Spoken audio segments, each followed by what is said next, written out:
Viral buat para Khabib, ayo selesaikan di pengadilan supaya masyarakat Indonesia paham bahwa Balawi cucu cicit Yahya Mufti Belanda kakek moyangnya Yahudi. Akan berbicara tentang nasab Balawi ya. Berbicara tentang para Habib atau para Habaib dari Bani Alawi. Terkait dengan polemik nasab yang saat ini masih berlangsung panas ya.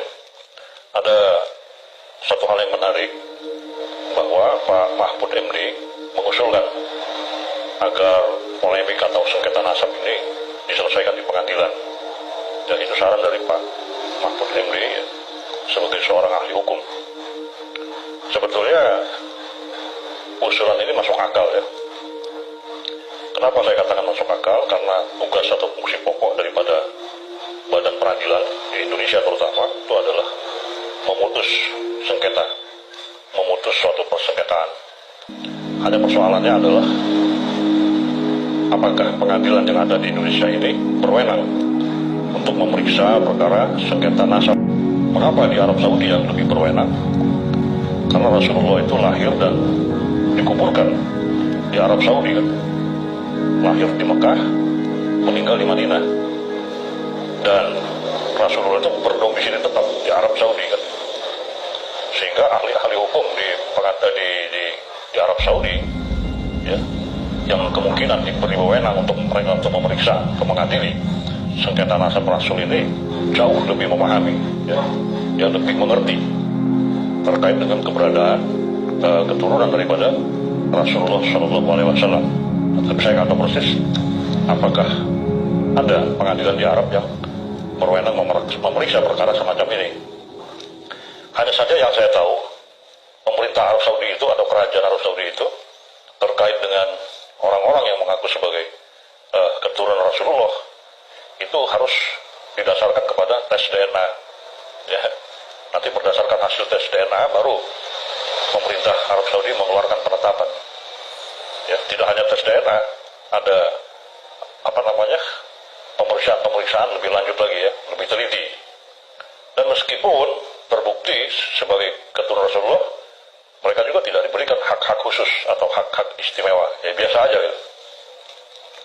Nah, kalaupun seandainya sengketa nasab ini sampai diperiksa di suatu pengadilan, ya boleh jadi di Indonesia atau boleh jadi juga di Arab Saudi, maka saya bisa memastikan bahwa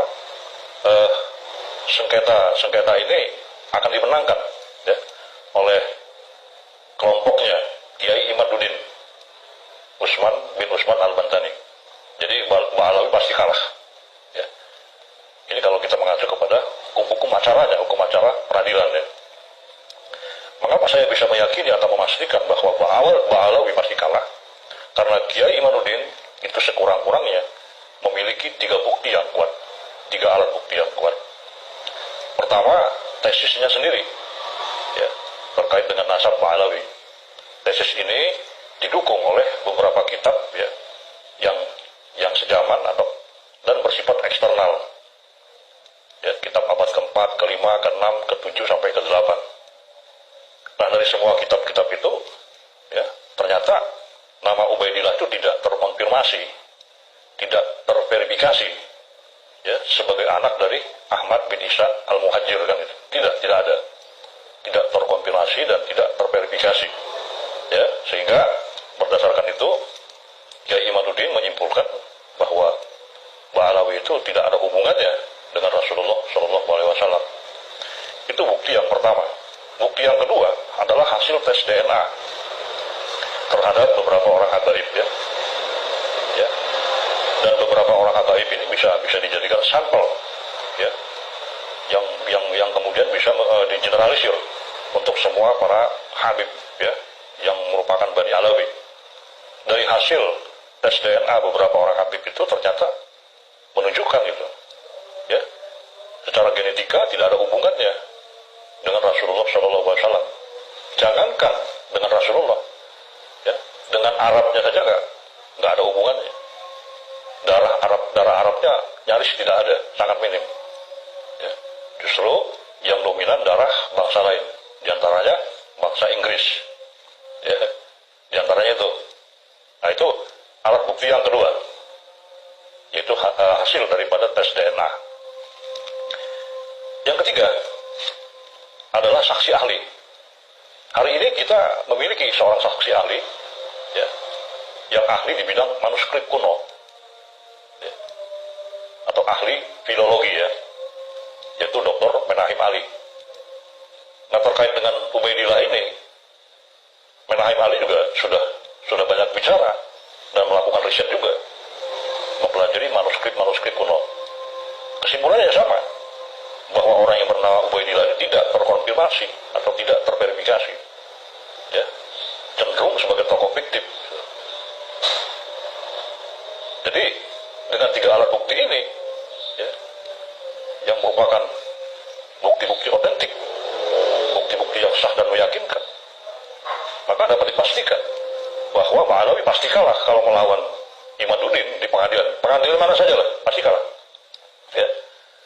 Dan mereka sampai hari ini tidak mempunyai satu bukti pun yang dapat menggugurkan bukti-bukti yang dimiliki oleh Imaduddin. Kan gitu. Sampai hari ini tidak dapat membuktikan sebaliknya dengan bukti-bukti yang otentik, bukti-bukti yang sah dan meyakinkan. Sehingga seandainya kalau terjadi persidangan terkait dengan sengketa nasab ini, ya, dari kacamata hukum sudah pasti, ya, kelompok Alawi pasti kalah, ya, pasti kalah, ya, melawan kelompoknya Kiai Imaduddin bin Usman Al-Bantani. Oke, hanya itu yang bisa disampaikan. Mudah-mudahan ada manfaatnya untuk kita semua. Ini semua bagian daripada proses mencerdaskan diri kita masing-masing, ya, dalam beragama, terutama dalam kaitannya dengan Rasulullah SAW. Kurang lebih mohon maaf. Terima kasih. Assalamualaikum warahmatullahi wabarakatuh.